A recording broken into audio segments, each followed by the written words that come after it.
Sa pagpapatuloy po ng usapin sa mga aksyon at programa ng NAPSI at ng mga departamento at sangay ng gobyerno laban sa kahirapan, alamin po natin ang mga hakbang na ginagawa ng Commission on Population and Development para po matugunan ang isyu ng kahirapan sa bansa. Dito pa rin sa National Anti-Poverty Commission Aksyon Laban sa Kahirapan.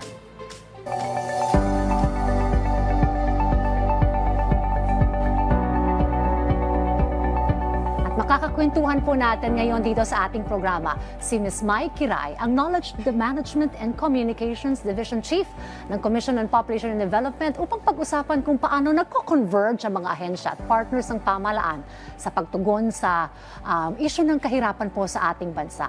At para po simulan ang ating usapan, magandang umaga po, Ms. Mai. Good morning. Masayang pamilya, magandang umaga, Ms. Dayan. Masayang pamilya, ang ganda po ng inyong bati. Alright, let's talk about po the population growth rate at pagbinangga po natin to sa poverty incidence rate. Ano po ba ang data, sinasabi ng data, at ano naman po yung mga interventions also ng CPD regarding po sa ratio ng dalawang numero pong ito? Okay, so sa ngayon, yung mga Pilipino, ang kanilang pinapanganak ay 1.9.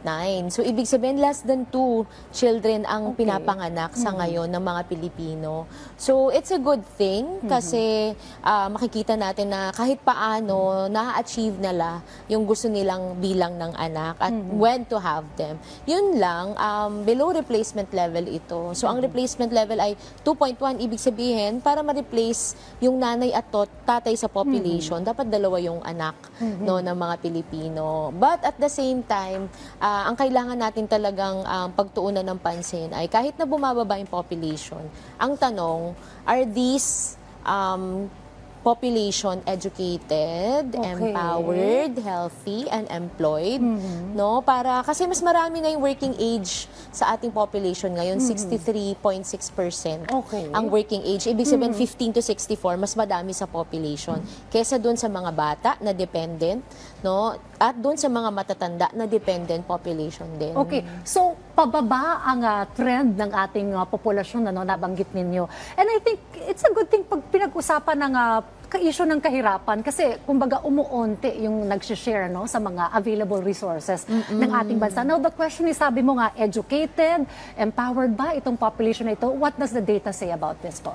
Okay, so yun lang, ang kailangan natin talagang pagtuunan ng pansin, yung mga women. No, kasi yung mga women sa population, mas mataas yung kanilang completion rate in terms of college education than men.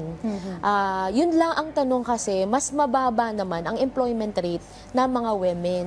No? But we know that from the research, kapag ang mga women empowered, they are educated, they are employed. So, mas nagkakaroon sila ng opportunity to choose. And at the same time, talagang pagtuunan ng pansin yung economic participation nila. No? Kapag po kinumpara yung economic participation ng babae compared to lalaki, ano pong sinasabi ng ating data? Ayun, yung data kasi nagsasabi mas mababa yung economic participation ng mga women than men.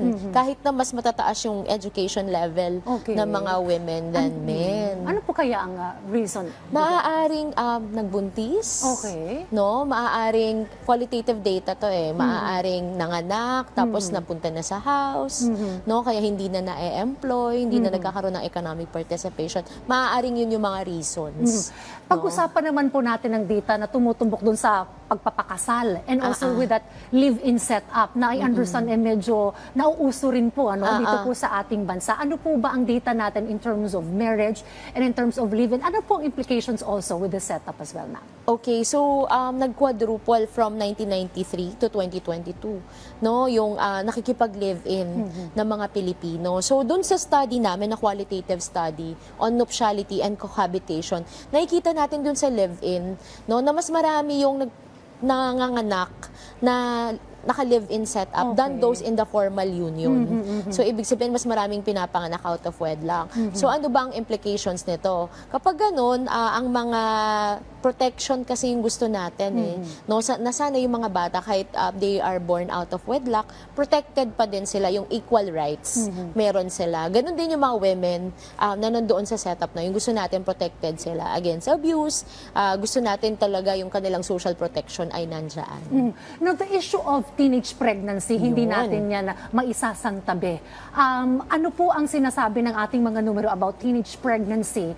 And ano rin po yung interventions natin para masugpo po itong problemang ito? Ayun, so ang 10 to 14, yun yung tumataas, no? More than 3,000 in 2023. Alarming siya kasi 10 to 14 eh. Ano bang ginagawa natin nung 10 to 14 Dapat nasa tayo? eskwelahan, Diba? naglalaro, Children should not nag-aaral. bear children. But the data shows that that is increasing, yung 10 to 14. So kailangan meron talaga tayong mga interventions about it. Actually, Miss Diane, I'll take this opportunity no to promote yung malayaako.ph. No, may website, may Facebook account din. No, sa mga tanong na hindi nyo matanong-tanong, maaari kayong pumunta doon. Maraming information doon about informed consent, about protecting yourselves, about first sex, are you ready for sex? No? May mga ganun tayong question. So, maraming magandang information about it. Kasi pag pinag-usapan ng kahirapan, naku, highly affected dyan yung mga maagang nagbubuntis. Totoo Ripple yan. effect ang effect sa kanila nitong maagang pagbubuntis. And doon naman po sa mga batang ama, ano naman po ang data natin Yun, dito? nakikita din natin no, na medyo may increase no, before pandemic, tas bumaba nung after pandemic. Kasi yung mga pregnancies, no, 70% ng mga adolescent pregnancies age 10 to 19 are from fathers 20 years and old and over.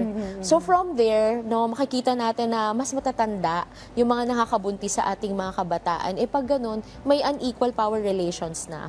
So we need to protect them talaga about it. Yung grooming, no, kasi pag yung mga single year data, may mga nakakabuntis pa sa mga kabataan nating babae na senior citizens.